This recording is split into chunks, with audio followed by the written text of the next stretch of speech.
ان کو منومن مٹی کے اندر جا کر کے دفن کر دیتے، لیکن جس قبر کے اندر ہم لوگ دفن کر رہے ہیں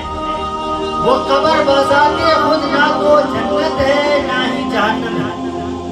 بلکہ انسان کے اعمال جو انہوں نے دنیا میں کیا، اللہ نے 60 سال 70 سال کی زندگی دیا،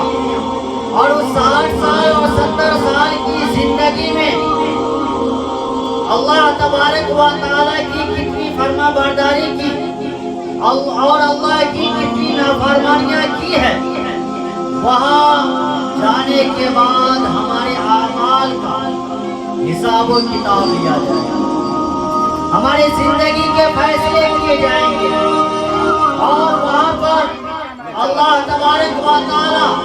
کہ جو مقرر فرشتے ہیں وہ ہم سے پوچھیں گے، وہ ہم سے سوال کریں گے کہ من ربک کا تمہارا رب کون ہے، ما دینک کا تمہارا دین کیا ہے، ما کنت تقول فی ھذا الرجل محمد، اور تمہارا عقیدہ اللہ کے نبی صلی اللہ علیہ وسلم کے بارے میں کیسا ہے۔ میرے عزیزوں، اگر واقعی میں اگر ہم نے دنیا کے اندر اللہ رب العزت کی فرما برداری کی ہوگی، اللہ کی باتوں کو مانا ہوگا، نبی کریم صلی اللہ علیہ وسلم کی شریعتوں کو اپنی زندگی میں اتارا ہوگا، بذات خود اللہ تبارک و تعالیٰ کی طرف سے اللہ پاک ہماری زبان میں ایسی طاقت اور قوت عطا فرمائیں گے کہ باضابطہ طور پہ یہ آوازیں نکلے گی کہ میرا رب اللہ ہے، میرا دین اسلام ہے، اور میرے نبی جس کو اللہ تبارک و تعالیٰ نے دنیا کے اندر آخری نبی بنا کر کے مبعوث فرمایا۔ اور جب یہ سوالات کے جوابات میں ہم کامیاب ہو جائیں گے تو آنے والے جتنے مراحل ہیں، جتنے راستے ہیں، جتنی منزلیں ہیں، اللہ پاک ہمارے لیے آسان ہی فرماتے چلے جائیں گے۔ اور اگر ہر سوال کے جواب میں وہ لوگ جنہوں نے اللہ کے دنیا کے اندر رہ کر کے اللہ کی نافرمانی کیا ہوگا، اللہ کی منادی پانچ وقتہ نماز کے لیے حی علی الصلاۃ اور حی علی الفلاح کی آوازیں لگاتا ہے، اور سن کر کے پھر بھی ہم مسجدوں کو آباد کرنے کے لیے نہیں جاتے، اللہ کے حکامات کو پورا کرنے کے لیے نہیں جاتے، اللہ تبارک و تعالیٰ کی بندگی کرنے کے لیے ہمارے پیر ہمارے قدم مسجدوں کی طرف نہیں اٹھتا، تو ہر ایک سوالات کے جواب میں یہی کہیں گے ہاں ہاں لادری کہ ہے افسوس میں کچھ نہیں جانتا، ہے افسوس کہ میں کچھ نہیں جانتا۔ وہیں سے ہمارے اوپر اللہ کا عذاب مسلط کر دیا جاتا ہے، اور قیامت کی صبح تک عذاب میں ہمیں مبتلا رہنا پڑے گا۔ میرے دوستو، یہ جو زندگی ہے اللہ نے ہم لوگوں کو امانت کے طور پہ دیا ہے، اور اس زندگی کو دنیاوی فضول و کاموں میں برباد نہ کرے۔ کم سے کم اللہ تبارک و تعالیٰ نے جو قرآن مقدس کے اندر آیت نازل فرمائی ہے وَمَا خَلَقْتُ الْجِنَّ وَالْإِنسَ إِلَّا لِيَعْبُدُونَ، کہ ہم نے جنات اور انسان کو محض اپنی عبادت اور بندگی کے لیے پیدا کیا ہے۔ اور آج دنیا کے اندر اس کا برعکس سمجھ بیٹھا ہے، اس کا الٹا سمجھ رکھا ہے، اور یہ سمجھ رہا ہے کہ جو کچھ ہم نے دنیا میں آیا، اللہ نے ہمیں پیدا کیا، بس یہی سب سے بڑی بات ہے، اب ہمیں اللہ کے لیے کچھ کرنا نہیں، اللہ کی عبادات سے ہمیں کوئی مطلب نہیں، اللہ نے جو ہمیں پانچ وقتہ نماز ہماری زندگی کے اوپر فرض عین کیا ہے، اس کے اوپر ہمیں کوئی جدوجہد نہیں، کوئی محنتیں نہیں، کوئی کوششیں نہیں۔ میرے دوستو، یاد رکھیں، آج انسان مسلمانوں کی حالات ہیں، اگر کہیں سے جنازے کی خبر آ جائے تو اپنے وقت کو خالی کر کر کے، اپنے کاروبار کو بند کر کر کے، اپنے پیسے کرائے پڑوسوں میں جا کر اس کے جنازے کی نماز میں شرکت کرتے ہیں۔ حالانکہ یاد رکھیں کہ جنازے کی نماز میں شرکت کرنا یہ فرض کفایہ ہے، اور ہم فرض کفایہ کو ادا کرنے کے لیے ایک گاؤں ایک شہر کو چھوڑ کر کے دوسرے شہر میں چلے جاتے ہیں، پیسے لگا کر کے جاتے ہیں، ہماری گاڑیاں جو ہے ریزرویشن کر کے جاتے ہیں، اور وہی انسان جس کے دروازے پہ مسجد ہے، جس کے محلات میں مسجد ہے، اور اس کے کانوں میں 5 وقتہ نماز کے لیے پانچوں ٹائم میں پانچوں وقت میں اللہ اکبر کی صدائیں ان کے کانوں میں پہنچتی ہے، پانچوں ٹائم اس کے کانوں میں حی علی الصلاۃ اور حی علی الفلاح کی صدائیں اس کے کانوں تک پہنچتی ہے، لیکن وہ انسان وہ شخص مسجد میں آنا گوارا نہیں کرتا، مسجدوں میں آنا گوارا نہیں کرتا، حالانکہ یہ 5 وقتہ نماز مسلمانوں کے لیے، ہر ایک مسلمان مرد اور ہر ایک مسلمان عورتوں کے لیے یہ 5 وقتہ نماز کی ادائیگی کرنا فرض عین ہے۔ جنازے کی نماز میں شرکت نہیں کریں گے، اللہ ہم سے سوال نہیں کر سکتا، اللہ ہم سے نہیں پوچھیں گے، کیوں؟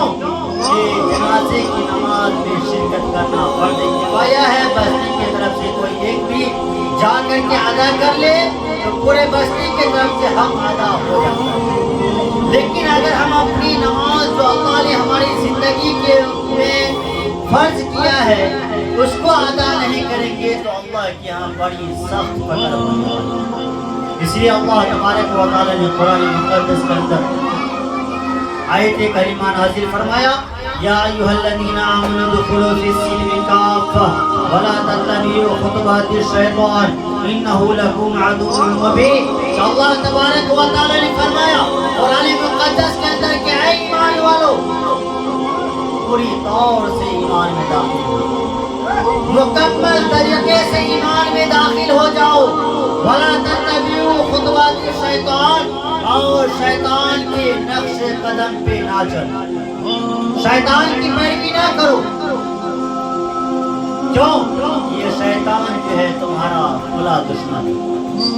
یہ شیطان تمہارا کھلا دشمن ہے۔ اللہ تبارک و تعالی نے قرآن مقدس کے اندر ایمان والوں سے کہہ رہا ہے کہ اے ایمان والوں مکمل طور سے پورے طور سے ایمان میں داخل ہو جاؤ۔ اس کا کیا مطلب ہے؟ اس کا مطلب یہ ہے میرے عزیزو، اللہ نے تو ہمیں مسلمان کے گھر میں پیدا کر دیا، یہ اللہ کا بہت ہی بڑا احسان اور کرم ہے کہ اللہ پاک نے ہمیں مسلمان کے گھر میں پیدا کیا، قرآن اور حدیث کے ماننے والے گھر میں پیدا کیا، لیکن اللہ نے اپنی ذمہ داری نبھا لی کہ ہمیں تمہیں ایمان والے گھر میں پیدا کر رہے ہیں، مسلمانوں کے گھر میں پیدا کر رہے ہیں۔ اب ہمیں اپنی زندگی کے اوپر غور و فکر کرنا ہوگا، اپنی زندگی میں کوشش کرنی ہوگی کہ اللہ نے دنیا کے اندر بہت سے عقائد کے ماننے والے لوگ ہیں، بہت سے مذہب کے ماننے والے لوگ ہیں، بہت سے دھرم کے ماننے والے لوگ ہیں، اللہ نے تمام دھرموں سے نکال کر کے اللہ نے ہمیں اسلام دھرم میں پیدا کیا، تمام مذاہب میں سے اللہ نے چون چھانٹ کر کے اللہ پاک نے ہمیں اسلام مذہب میں پیدا کیا، اور تمام عقیدوں سے اللہ پاک نے ہمیں چھڑا کر کے ایک اللہ کو ماننے والے گھر میں پیدا کیا۔ اب ہم سب کی ذمہ داری بنتی ہے کہ ہم اپنی ایمان کی حفاظت کریں، اور ایمان کی حفاظت کب ہوگی؟ کہ جب ہم اللہ کو اور اللہ کی باتوں کو، اللہ کے احکامات کو، اللہ کے بتائے ہوئے طور طریقے کو،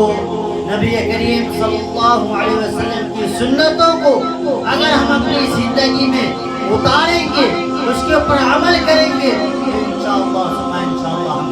کامیاب ہیں. اور اگر ہم نے ایسا نہیں کیا، اگر ہم نے ایسا نہیں کیا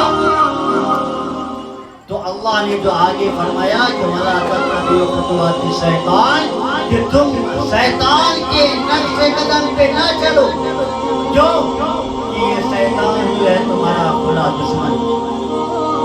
یہ شیطان تمہارا کھلا دشمن ہے. آج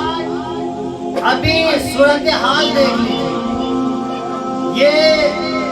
ہنومان نگر چکلا کہلاتا ہے. بستی کا نام ہنومان نگر چکلا، اور ویسے مشہور ہے رہکا نام سے.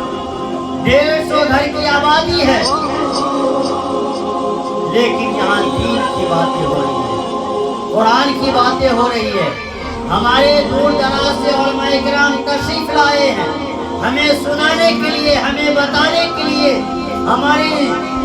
دلوں کے اندر ایمانی جذبات کو پیدا کرنے کے لیے. جو ہم غفلت میں پڑے ہوئے ہیں اس غفلت سے بیدار کرانے کے لیے ہمارے بیچ ہمارے علماء کرام تشریف لائے ہوئے ہیں. اور یہ رہکا بستی کا صورتحال یہ ہے کہ ہر ایک بوڑھے بزرگ اور ہر ایک نوجوان اپنے دروازے پہ بیٹھا ہوا ہے.